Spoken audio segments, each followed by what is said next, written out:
Non-Western chapters, Islamic art.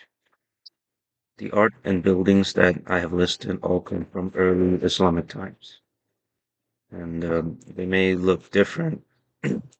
Some buildings have decorative objects, and then there are writings, but um, they all show how the art connects religion and politics and culture. Many pieces were made to honor God, or as they call it, Allah, and it shows power and the beauty of Islam. Some common themes we have in these artworks are calligraphy patterns and nature designs and structural art, such as buildings. Okay, the exterior view of the Dome of Rock.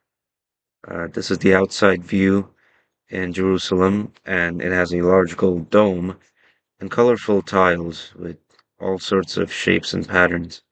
And it was built in the year 600. It shows the power of Islam in a place where Judaism and Christianity were already important.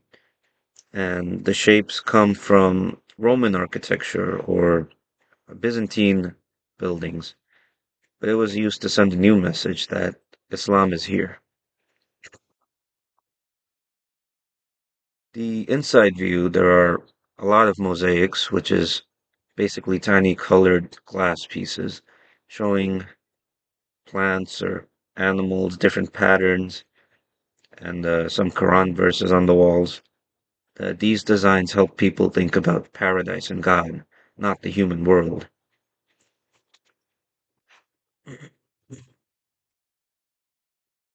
The mosaics on the courtyard arcade of the Mosque of Damascus.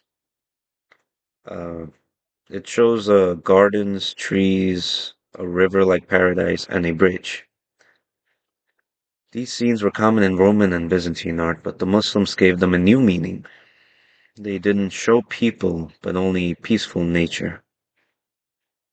This art helped show that the rulers were powerful and chosen by God. They were saying that we are the new leaders of this land and the religion. This is the calligraphy, and it's a form of art. It's basically a writing from the Quran, a verse from the Quran.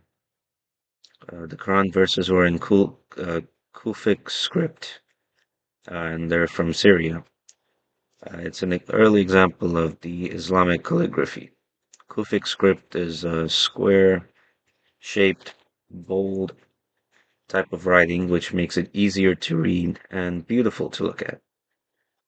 In Islamic culture, writing the Quran neatly and beautifully is an act of worship.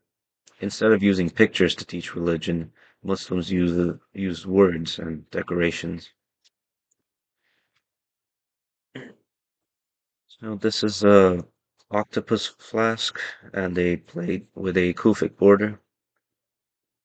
The octopus flask is a fun object that shows an octopus on a small jug. It's not really religious, but it's fun to see an animal shape on an object.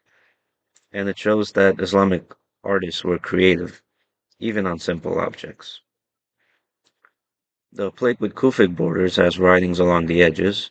The words might be saying a prayer or a verse from the Quran, and this shows how even the plates and cups were made to look beautiful and carry messages about Islam and the culture. And this is the Court of the Lions. The Court of the Lions is a beautiful part of the palace in Spain, and it was built in the 1300s. It has thin columns, flowing water, and 12 lion statues holding up a fountain. This design mixes Islamic style with Spanish or Christian ideas like animal statues. It shows how different cultures blended together in Spain when Muslims ruled over there. And the big ideas that connect everything is that there are no people in religious Islamic art. Instead, they show artists using patterns or writings and nature to remind people of God, because, as it's stated in the Quran, it is a sin to draw a figure of a person because only God can create people. Art also shows power in all of these images, such as buildings like the Dome of the Rock or the Alhambra weren't just pretty, but they showed who was in charge. It is also a mix of culture from the Middle East to Spain. Islamic art changed based on where it was made, but always kept the same love for beauty and balance and faith. And the mix of culture made it even more beautiful.